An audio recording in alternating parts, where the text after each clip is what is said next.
मनाला भ्रमर कल्पून भ्रांतिमान अलंकारातून ज्ञानोबारायांनी आपल्या मनाला उपदेश केला. हा उपदेश करत असताना ज्ञानोबारायांनी प्रस्तुत अभंगातून जो उपदेश केला, हा उपदेश 3 टप्प्यात केला. मी मगाशी म्हटल्याप्रमाणे पहिल्या चरणामध्ये निवृत्ती आहे, दुसऱ्या चरणाच्या पूर्वार्धात प्रवृत्ती आहे आणि दुसऱ्या चरणाच्या उत्तरार्धामध्ये लयाचा विचार केलेला आहे. कसा केला, काय केला याचं चिंतन आपल्याला करायचं आहे. पण पहिल्यांदा निवृत्ती झाल्याशिवाय प्रवृत्ती होत नाही, हा जगताच्या स्वभावाचा विचार करून पहिल्यांदा ज्ञानोबारायांनी निवृत्तीचा विचार केला. निवृत्तीचा कारण काय, प्रवृत्त झालेलं मन जोपर्यंत विषयापासून निवृत्त होत नाही तोपर्यंत त्याला आपल्याला परमात्म चरणाकडे लावता येत नाही. ज्ञानोबारायांनी 12व्या अध्यायामध्ये अभ्यासाचं चिंतन करताना आपल्याला पहिल्यांदा तिथून निवृत्त करायला सांगितलं की नाही. तरी गा ऐसे करी यया आठा पहारा माझारी, मोठके निमिष भरी दे तुझाय, मग जे जे का निमिख देखेल माझे सुख, ते तुले अरोचक विषयी घेल, शरद कालुरी घे सरिता ओहटू लागे, तैसे चित्त काढेल वेगे प्रपंचोने, पुनवे हुनी जैसे शशिबिंब दिसेन दिसे, हारपत आवसे नाहीची होय, तैसे भोगा आतून निगता, चित्त मज माझी रिगता, हळू हळू पंडुसुता मीची होसील. हे हळूहळू पंडुसुता मीची होसील हा चित्ताचा लय आहे. याच्याकरता पहिल्यांदा काय केलं पाहिजे, भोगा आतून निगता, नंतर काय केलं पाहिजे, चित्त मज माझी रिगता, आणि शेवटी काय होणार आहे, हळूहळू पंडुसुता मीची होशील. या ज्ञानोबारायांच्या ज्ञानेश्वरीतल्या वचनाच्या अनुषंगानं याही अभंगामध्ये ज्ञानोबारायांनी वैचारिक मांडणी आपल्याला करून दिलेली दिसते. पहिल्यांदा त्यांनी भोगा आतून निगता हे पहिल्यांदा केलं, म्हणजे चित्ताची निवृत्ती भोगापासून झाली पाहिजे हे सांगितलं. मग चित्त मज माझी रिगता, ते परमात्म्याकडे गेलं पाहिजे हे सांगितलं. आणि हळूहळू पंडुसुता मीची होशील, इथं चित्ताचा लय झाला पाहिजे हेही ज्ञानोबारायांनी जसं भगवन मुखातून सांगितलं तसं प्रस्तुत अभंगातूनही ज्ञानोबारायांनी पहिल्यांदा निवृत्तीचा विचार आपल्या समोर मांडला. आता हा निवृत्तीचा विचार का मांडावा लागतो, कारण जोपर्यंत प्रवृत्त झालेला विषय हा निवृत्त होण्यासारखा आहे हे मनाला कळत नाही तोपर्यंत मनाला प्रवृत्त होण्यासारखा जो विषय आहे त्या विषयाची प्रवृत्ती निर्माण होत नाही. विठ्ठला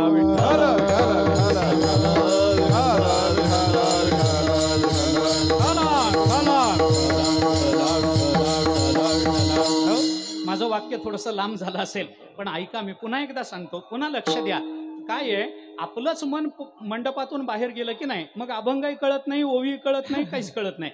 आपलं मन आपण इथं ठेवू म्हणजे मग आपल्याला मी काय चिंतन चालू आहे ते पटकन कळेल. मी काय सांगितलं, आपलं मन ज्या विषयाकडे प्रवृत्त झालेलं आहे तो विषय प्रवृत्त होण्यासारखा नाही हे जोपर्यंत मनाला कळत नाही तोपर्यंत प्रवृत्त होण्यासारख्या विषयाकडे आपण प्रवृत्त व्हावं हे मनाला पटत नाही. कारण आम्ही ज्या विषयाकडे प्रवृत्त झालोय तो प्रवृत्तीचा विषयच नाही आहे. पण मन तिथं गेलं ना मग मनाला तिथून आणा. का, कारण एका कालामध्ये मन 2 विषयाशी संलग्न राहू शकत नाही. म्हणून आपल्याला नेहमी वेदांतामध्ये सांगितला जाणारा विषय, मन आपली वृत्ती एका काली 2 विषयांना विषय कशी करेल, एका कालामध्ये एकाच विषयाला ती विषय करेल. जर ती प्रपंचाला विषय करत असेल तर ती परमात्म्याला विषय करत नाही, आणि जर ती परमात्म्याला विषय करत असेल तर त्यांना प्रपंच लक्षात येत नाही. विठ्ठला विठ्ठला विठ्ठला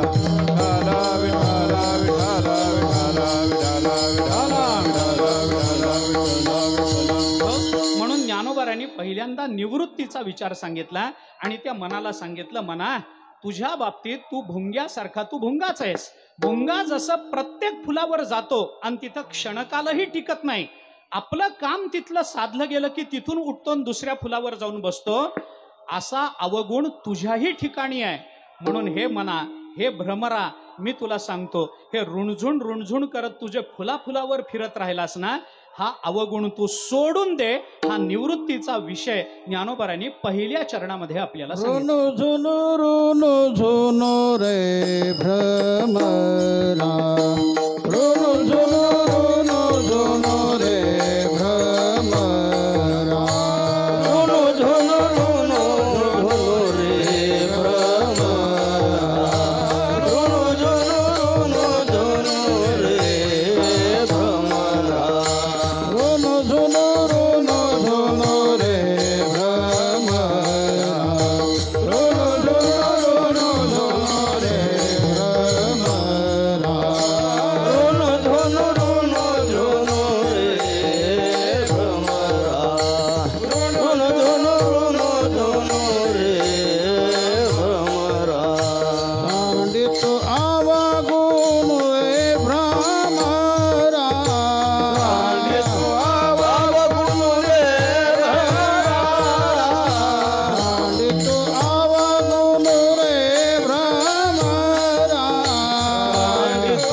कुणाला सांगितलं? ऋणू झुणू रे भ्रमरा, सांडी तू अवगुण, तुझा अवगुण पहिल्यांदा टाकून दे. कुणाला सांगतात? भ्रमराला सांगतात. भ्रमर म्हणजे काय आहे? आपलं मन आहे. या मनाला ज्ञानोबरायांचा उपदेश करणं चालू आहे. तुझा अवगुण तू सांडून दे. कोणता अवगुण आहे? कोणता अवगुण आहे? मनाच्या ठिकाणी अवगुण काही एक आहे का महाराज? किती आहे? चंचलम हि मनो कृष्ण प्रमाथी बलवदृढम तस्याहम निग्रहम मन्ये वायोरिव सुदुष्करम. अर्जुनाच्या मुखातून गीता बोलतेच की नाही? गीतेने काय सांगितलं? या मनाच्या ठिकाणी एक अवगुण आहे का? अरे चंचलम हि मनो कृष्ण प्रमाथी, प्रमथनशील आहे, बलवदृढम आहे, तस्याहम निग्रहम मन्ये वायोरिव सुदुष्करम, अत्यंत दुष्कर आहे. सांभाळायला आवरायला गेलं तर मन आवरलं जात नाही. हा मनाचा दुर्गुणच आहे. मन चंचल आहे, दुर्गुण आहे. पण चंचलत्वापासून सुरू झालेला असल्यामुळे चंचलत्वाचा एक विचार केला की बाकीचे सगळे दुर्गुण उपलक्षणीने आपल्याला घेता येतात. उपलक्षण म्हणून आपण चंचलत्व घ्या. चंचलम ही मनोकृष्ण असं म्हटलं ना अर्जुनाने, त्याच्यातला पहिला दुर्गुण काय सांगितला? चंचलत्व हा दुर्गुण सांगितला. आता काय चंचलत्व आहे? या मनाचा कीर चपळची स्वभाव गा. ज्ञानोबारांनी सांगितलं या मनाचा स्वभाव आहे बाबा, हे मन अत्यंत चपळ आहे. किती चपळ आहे, काय चपळ आहे याच्याबद्दल बोलायचं कारण नाही. अनेक वेळेला आपण मागे कदाचित बोललो असो. अर्जुनाने म्हणताना म्हटलंय चंचल आहे मन. कसं आहे देवा? चंचल आहे. आणि ज्ञानोबारांनी त्याच्यावर भाष्य करताना चंचल नाही म्हटलं. ज्ञानोबाराय काय म्हणतात? या मनाचा कीर चपळची. आता चंचल आणि चपळ, चंचल या शब्दाचा अनुवाद चपळ होत नाही. तुम्ही कुठल्याही कोशात बघा, चंचल या पदाचा अनुवाद चपळ असा होत नाही. का होत नाही? कारण या दोन शब्दामध्ये जमीन आसमानाचं अंतर आहे. काय आहे? मी सोपं बोलतो. चंचलत्व हा दोष आहे, चपलत्व हा गुण आहे. माणसाने चंचल असावं का चपळ असावं? चपळ. चंचल असावं का चपळ असावं? चापल्य हा गुण आहे, चांचल्य हा दोष आहे. माणसाने चंचल असू नये, माणसाने चपळ असावं. चंचल वेगळं असतं आणि चपळ वेगळं असतं. या दोन्हीमध्ये अंतर आहे की नाही? अंतर आहे. मग गुणाचा अनुवाद, दोषाचा अनुवाद गुणसंबंधानं करायचं ज्ञानोबारांना काही अडलं होतं काय? काही अडलं होतं का? आहे दोष. अर्जुन म्हणतो हा दोष आहे देवा, आणि ज्ञानोबाराय त्याचा अनुवाद करताना म्हणतात या मनाचा कीर चपळची स्वभाव गा. चापल्य हा गुण आहे.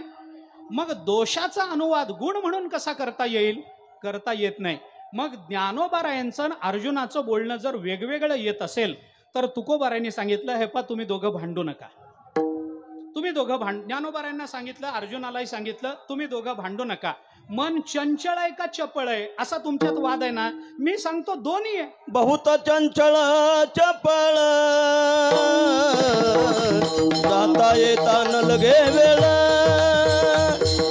जाता येता न लगे वेळ, जाता येता न लगे वेळ.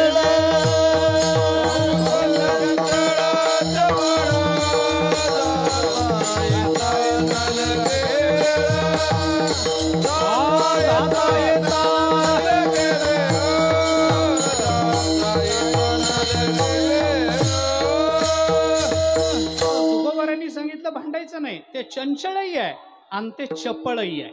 चांचल्य आणि चापल्य याच्यामध्ये गुणदोषाचं अंतर आहे. मग चंचल म्हणजे काय, चपळ म्हणजे काय? अगदी थोडक्यामध्ये त्याचा जर विचार सांगायचा झाला तर एका वाक्यात सांगतो. हातात घेतलेलं काम अर्धवट टाकून दुसऱ्या कामाकडे गेला की तो चंचल झाला, आणि हातात घेतलेलं काम लवकरात लवकर पूर्ण करून दुसऱ्या कामाकडे गेला की तो चपळ झाला. विठ्ठला विठ्ठला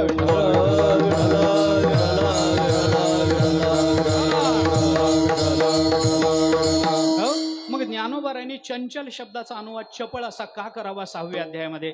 त्याचं कारण असं आहे, याच्यात ज्ञानोबाराय जरी या मनाचा कीर चपळची स्वभाव गा असं म्हणत असले की नाही, तरी असा उलट अनुवाद करण्यामध्ये ज्ञानोबारायांचा स्वभावच आडवा आला. ज्ञानोबारायांचा स्वभाव आडवा आला का?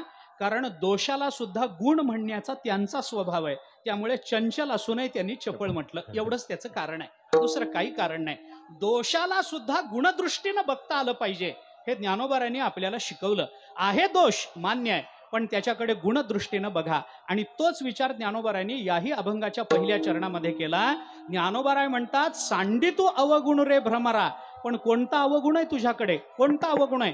चंचलम ही मनोकृष्ण, असं चंचल हे उपलक्षणीने घ्यायचं ठरलं ना. मग ज्ञानोबारायांनी त्या चंचल या अवगुणाचा अनुवाद करताना म्हटलंय, ऋणुझुणू ऋणुझुणू रे भ्रमरा. आता ऋणुझुणू ऋणुझुणू ऋणुझुण म्हणजे काय असतं? ऋणुझुण असणं, भ्रमर आणि ऋणुझुण करणं म्हणजे काय असतं? म्हणजे एका जागी न बसता अनेक ठिकाणी हिंडणं असतं. मग आता चंचल हा दोष आहे. आता हा दोष आहे, अवगुण आहे, तो सांड असं ज्ञानोबारायांना सांगायचंय. पण ज्ञानोबारायांनी शब्द योजना इतकी गोड केली की तो दोष नाही, तो गुणच आहे असं वाटायला लागतं. ऋणुझुणू रे भ्रमरा. ऋणुझुणू, अरे तुझं जे ऋणझुण करणं आहे ना, म्हणून पहिल्यांदा त्यांनी नुसतं ऋणझुण शब्द वापरला. पण ऋणझुण नुसतं पुरलं नाही, म्हणून ज्ञानोबारायांनी पुन्हा वापरला ऋणुझुणू रे भ्रमरा. हे दोनदा सांगायचं काय कारण आहे? आदरात द्विरुक्ती ही शास्त्र आहे. द्विरुक्ती कशा करता केली जाते? आदरात केली जाते, आग्रहानं सांगण्याकरता केली जाते. मग ज्ञानोबारायांनी दोनदा का सांगितलं? हरिमुखे म्हणा, हरिमुखे म्हणा, हरी बोला नाही तर या बोला. हे दोनदा सांगायचं काय कारण आहे? दोनदा सांगायचं. हरिमुखे म्हणा म्हणून एकदा सांगितलं तर कळत नाही का? दोनदा सांगायचं काय कारण आहे? कारण ज्ञानोबारायांना माहितीये की एकदा सांगून यांना कळणं नाही. एकदा सांगून ऐकणार यातले हे कोणीही नाहीत. यांना दोनदा यांच्या कानी कपाळी ओरडावं लागेल, तेव्हा यांच्या कानावर काहीतरी शब्द पडेल. म्हणून मनाला एकदा सांगून चालत नाही, दोनदा सांगा. दोनदा सांगा हा आग्रह झाला. दोनदा सांगा आदरानं सांगणं झालं, प्रेमानं सांगणं झालं. तुम्ही जेवायला या असं म्हणणं वेगळं, आणि तुम्ही जेवायला याच या असं म्हणणं वेगळं. तुम्ही तारीख द्या म्हणणं वेगळं, द्याच, आणि तुम्ही द्याच द्या हे म्हणणं वेगळं. द्याच द्या या म्हणण्यामध्ये प्रेम नसतं, ही जबरदस्ती असते. पण द्या हे दोनदा का सांगावं लागतं? कारण त्याच्यामध्ये आदर असतो, त्याच्यामध्ये त्याचा आग्रह असतो. आग्रहपूर्वक प्रतिपादन करायचं असेल तर त्याच्याकरता द्विरुक्ती केली जाते. आता ती कशी केली जाते, काय केली जाते हा भाग सोडून द्या. पण जसं ऋणुझुणू हे द्विरुक्तीनं सांगण्यामध्ये ज्ञानोबारायांचा आग्रह जसा दिसतो, तसं दुसरं एक कारण आपल्याला दिसतं. ऋणुझुणू एकदा म्हणून ज्ञानोबाराय थांबले नाहीत. ऋणुझुण म्हणणं काय म्हणजे काय? भ्रमर ऋणझुण करतो म्हणजे काय? त्या फुलाभोवती गुंजारव घालत राहतो, तिथं स्थिर राहत नाही, अस्थिर राहतो, चंचल राहतो, हे सांगायचंय. मग एकदा ऋणझुण म्हणण्यामध्ये तो अस्थिर आहे हे सांगून भागलं नाही, पुन्हा ऋणझुण म्हटलं का? कारण ऋणझुण म्हणण्यामध्ये तो अस्थिर आहे आणि पुन्हा ऋणझुण म्हणण्यामध्ये अत्यंत अस्थिर आहे.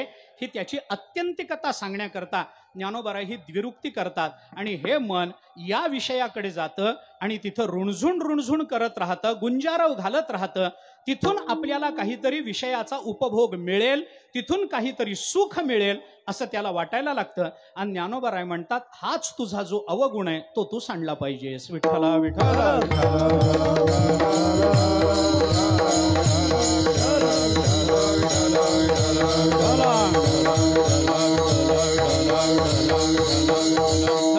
आता हा अवगुण का आहे? कारण सरळ आहे, कारण विषयाकडे गेलेलं मन हे कधीही कुणालाही समाधान देऊ शकत नाही. विषय आणि मन यांचं एकत्रीकरण झालं, यांचं एकत्रीकरण हे एकत्र आले की ज्याच्या अंतःकरणामध्ये ते एकत्रित आले त्याच्या अंतःकरणातलं, त्याच्या जीवनातलं समाधान संपून गेलं. हा, काय होईल? जास्तीत जास्त विषयाची अनुकूलता असेल तर समाधानाचा भ्रम निर्माण होईल, पण समाधानाची अनुभूती येणार नाही. विठ्ठला विठ्ठला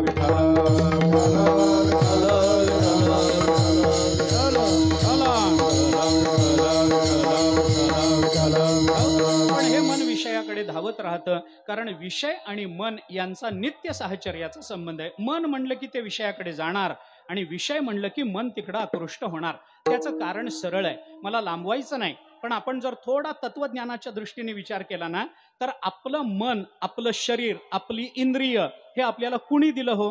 देवाने दिलं. देवे दिला देह, दिली इंद्रिय, हातपाय कान वगैरे आपण म्हणतो की नाही. कुणी दिलं आपल्याला? इंद्रिय कुणी दिली? देवाने दिले. बरं, हे सगळे विषय कुणी निर्माण केले? देवाने निर्माण केले. पंचमहाभूतापासून केले असतील, काही नाही, जयापासून सकळ महिमंडळ हे झालं सगळं. माझी शंका फार सामान्य आहे. मला आपल्याला असं विचारायचं आहे, देवाने विषय निर्माण केले, कुणाकरता निर्माण केले? इंद्रियांनी भोगता यावेत म्हणून. आणि देवानी इंद्रिय निर्माण केली, कशाकरता केली? विषय भोगता यावेत म्हणून. मग देवानी जी इंद्रिय विषयाकरता आणि जे विषय इंद्रियाकरता निर्माण केले, ते देवानीच जर दोन एकमेकांकरता निर्माण केले, तर त्या दोघांची ताटातूट करायचा आपल्याला काय अधिकार आहे? जे देवानी एकमेकांकरता निर्माण केलंय ते आम्ही का तोडावं?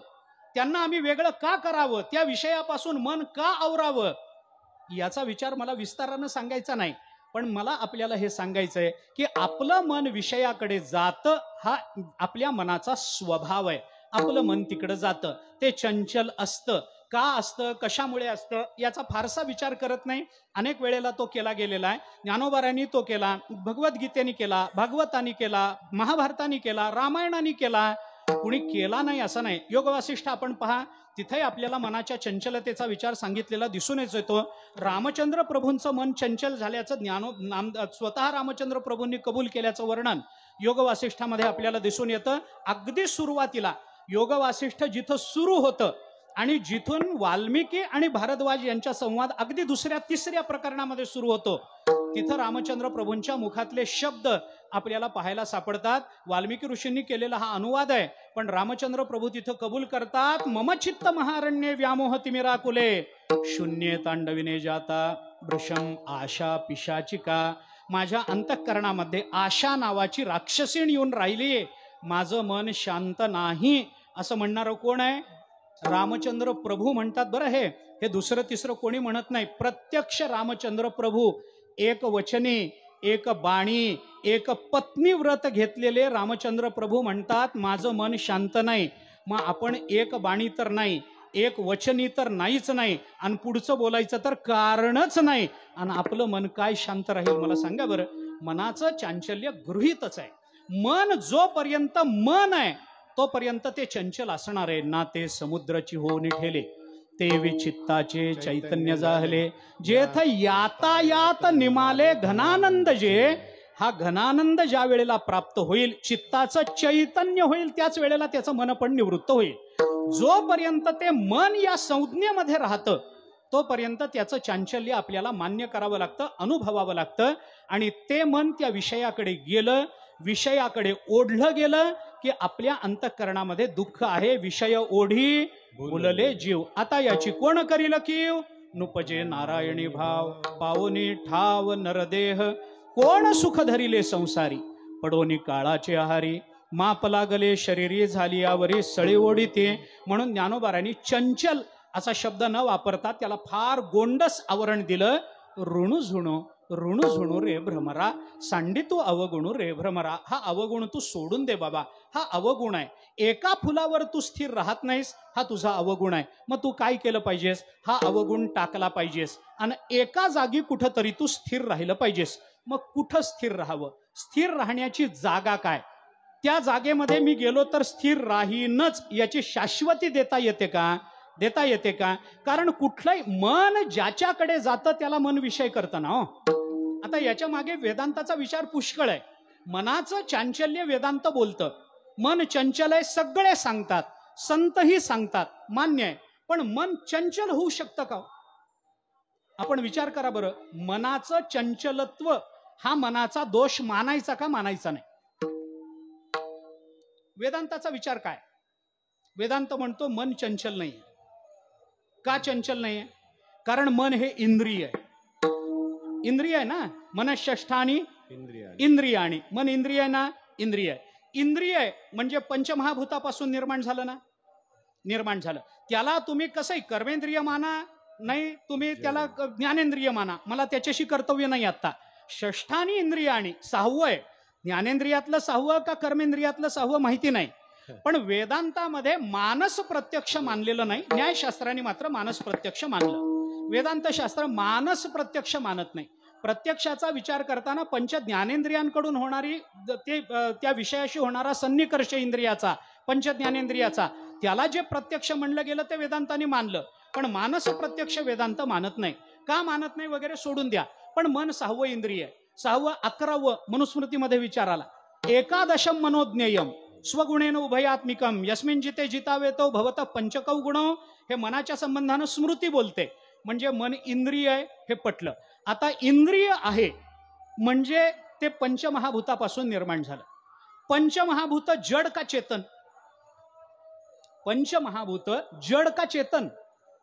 जड.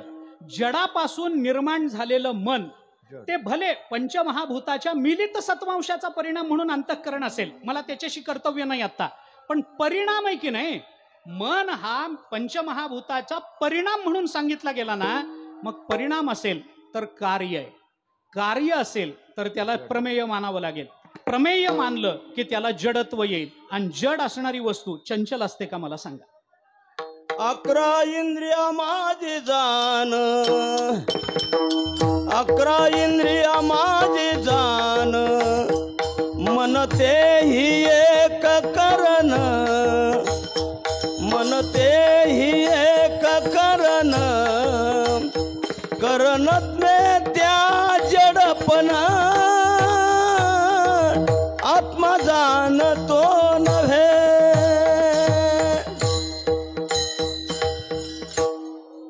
मलाही पाठ नाही. काय करू? नाही तर नाही, आता काय करू? उगीच खोटं नाटं सांगण्यात काय तात्पर्य? खरंच मला प्रमाण पाठ नाही. पण 11 इंद्रिया माझी जाण मन आहे. 11 इंद्रियामधलं मन आहे. आता हे मन जड आहे का चेतन आहे? तर जड आहे. का? कारण ते कार्य आहे. आणि कार्यरूपत्व त्याच्या ठिकाणी असल्यामुळे जर त्या मनाला जडत्व असेल तर जड असणारा कोणताही पदार्थ चंचल असू शकत नाही. माणूस चंचल आहे, मान्य आहे. एखादा दगड चंचल आहे का? दगड दगड बरेच दगड चंचल नसतात. दगड चंचल आहे का असं मी विचारतो. दगड चंचल आहे का? नाही. का नाही? कारण जड आहे म्हणून. कारण जड आहे म्हणून. मग त्याच्या ठिकाणी जडत्व आहे म्हणून चंचलत्वाचा अभाव जर आहे तर हीच संगती मनाकडे लावता येत नाही का? हाच हेतू मनाकडे लावता येत नाही काय? जडत्वात म्हणून चंचलत्वाचा अभाव आहे त्याच्या ठिकाणी, माना ना. मग मनाला ऋणझुणू कोणत्या अर्थाने म्हणलं? मग मनाचं चंचलत्व कोण? चंचलम ही मनोकृष्ण कुठल्या अर्थाने म्हणायचं? मन चंचल नाहीच आहे, मन जड आहे आणि जड पदार्थ चंचल नसतो. मग ज्ञानोबारांनी त्याला चंचल का म्हटलं? मग ऋणझुणू का म्हटलं? वेदांताच्या अनुषंगानं प्रश्न निर्माण होतील. मला त्याबद्दल बोलायचं नाही. त्याचं उत्तर आपल्याला योगवासिष्ठामध्ये दिलं गेलेलं आहे. मला आता त्याबद्दल बोलायचं नाही. त्या मनाचा काय आहे आता बोलायचं नाही, बोलतो. काय आहे त्याच्यामध्ये? मन स्वतः पंचमहाभूताच्या मिलित सत्वांशाचा परिणाम आहे. त्यामुळे मनाला चंचलत्व नाही. मग मन चंचल आहे, मन चंचल आहे असं जे म्हटलं जातं ते गौणार्थानं म्हटलं जातं. गौणार्थानं. का गौणार्थानं म्हणायचं? कारण मनाच्या ठिकाणी चंचलत्व नाही, मनाला चंचल बनवणाऱ्या राजस आणि तामस वृत्ती आहेत. हे लक्षात घ्या. वृत्ती आहेत. त्या वृत्तीच्या पायावर मन धावत असतं. आणि राजस स्वतः सात्विक असून सुद्धा राजस आणि तामस वृत्तीच्या पायावर ते धावायला लागलं की ते चंचल होतं. त्यामुळे ते मन स्वतः सात्विक असल्यामुळे सुखाच्या शोधार्थ जातं, पण राजस तामस वृत्तीचे पाय घेतल्यामुळे प्रतिकूल विषयाकडेही सुख शोधायला लागतं. विठ्ठल विठ्ठल.